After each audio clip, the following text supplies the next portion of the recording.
ನಮಸ್ಕಾರಗಳು. ಜಾಸ್ತಿ ಹೆಚ್ಚು ಮಾತಾಡಬಾರದು. ನಿಮ್ಮ ಈ ಪ್ರೀತಿಗೆ ನಾನು ನಮ್ಮ ಕುಟುಂಬ ಸದಸ್ಯರು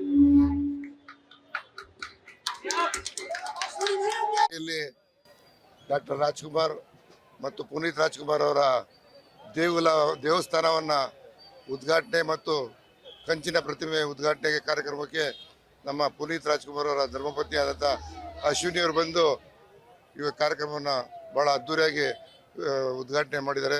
ಭಾಳ ಸಂತೋಷ. ಇವತ್ತು ನಾವು ಜೀವನದಲ್ಲಿ ಅಪ್ಪು ಮತ್ತು ರಾಜ್ಕುಮಾರ್ ನೋಡಿ ಕಲಿಯುವಂಥದ್ದು ಭಾಳ ಇದೆ. ಮನುಷ್ಯನಾಗಿ ಹುಟ್ಟಿದ ಮೇಲೆ ಯಾವ ರೀತಿ ನಡ್ಕೋಬೇಕು, ಶಿಸ್ತಿಂದ ಹೆಂಗಿರಬೇಕು ಮತ್ತು ಯಾವ ರೀತಿ ಜೀವನದಲ್ಲಿ ಒಳ್ಳೆಯದನ್ನು ಅಳವಡಿಸ್ಕೋಬೇಕು ಅಂತ ಹೇಳಿ ತಿಳಿಸಿದಂಥ ಕಲಾವಿದರು ಯಾರಾದರೂ ರಾಜ್ಯದಲ್ಲಿದ್ದಾರೆ ಅಂದರೆ ರಾಜ್ಕುಮಾರ್ ಮತ್ತು ಅವ್ರ ಮಗ ಪುನೀತ್ ಅಂತ ಒಂದು ಮೇಧಾವಿಗಳು ನಮ್ಮ ಕರ್ನಾಟಕದಲ್ಲಿ ಹುಟ್ಟಿ ಬೆಳೆದಿದ್ದು ನಮ್ಮೆಲ್ಲರೂ ಪುಣ್ಯ ಅಂತ ಹೇಳ್ಕೊಂತ 7 ಕೋಟಿ ಜನಗಳಿಗೂ ಶುಭಾಶಯ ಕೊಡ್ತಾ ಇದ್ದೀನಿ. ನಮಸ್ಕಾರ.